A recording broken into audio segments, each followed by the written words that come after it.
அது திரியே போடலைங்கண்ணா, எண்ணெய் மட்டும் ஊற்றி வச்சுருப்போம், அது பாட்டுக்கு எரிஞ்சிக்கிட்டே இருக்கு.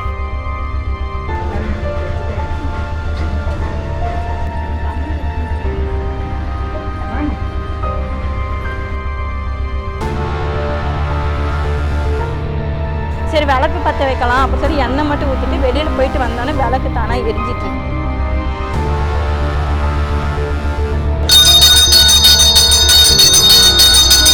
சேலம் கலரம்பட்டி ராஜீவ்காந்தி தெருவுனா இந்த கோயில் 30 வருஷமாக இருக்குதுன்னா நாங்கள் பூஜை வருஷம் பூஜை பண்ணிக்கிட்டு சாமி கும்பிடுவோம். வெள்ளிக்கிழமை செவ்வாய்க்கிழமை பூஜை அப்பயும் நடக்கும், அமாவாசைக்கு பூஜை நடக்கும். இன்றைக்கி அதிசயமாக விளக்கு எரியுது. அண்ணன் இவர் தான் பூசாரி. அண்ணன் நீ பூஜை பண்ணலான்னு சொல்லிட்டு எல்லாம் ரெடி பண்ணி எல்லாம் பூஜை பண்ணலாம் ரெடி பண்ணிட்டாரு.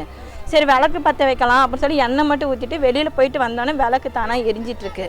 முதல்ல ஒத்த விளக்கு தான் எரிஞ்சிச்சு, இப்போ பார்த்தா 3ஆ எரியுதுண்ணா. அதிசயமாக இருக்குது. இந்த மாதிரி நாங்கள் பார்த்ததில்ல, இன்றைக்கி தான் இது அதிசயமாக நாங்கள் பார்க்குறோம். நம்ப முடியல எங்களால், ஏன்னா இது ரொம்ப அதிசயமாக இருக்குது. ராஜீவ்காந்தி தெருவுண்ணா, நாங்கள் 20-30 வருஷமாக சாமி கும்பிட்டுக்கிட்டு தான் இருக்கிறோம். ஆனால் இன்றைக்கி ஒரு அதிசயம், நான் திரி போடவே இல்லைங்கண்ணா, எண்ணெய் ஊற்றி பற்ற வச்சுட்டு போயிட்டுங்கண்ணா. தண்ணி எடுத்து பார்த்தா எரிஞ்சிட்டே இருந்தது. 2 பேர்த்துக்கிட்ட கூப்பிட்டு காமிச்சேன், பார்த்துட்டு ஒரு அதிசயமாக எல்லாம் நிறைய கூட்டங்கள்னு பார்த்துட்டு போகிறாங்க. அது திரியே போடலைங்கண்ணா, எண்ணெய் மட்டும் ஊற்றி வச்சுருப்போம், அது பாட்டுக்கு எரிஞ்சிக்கிட்டே இருக்கு. இன்னுமே எரியுது. 6 மணிக்கு பற்ற வச்சது நைட்டு 9:30 போகுது, இன்னும் எரிஞ்சிக்கிட்டு தான் இருக்குங்கண்ணா.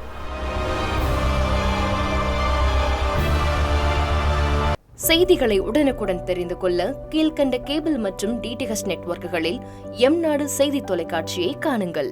பாதகம் செய்பவரை கண்டால் நாம் பயம் கொள்ளலாகாது பாப்பா.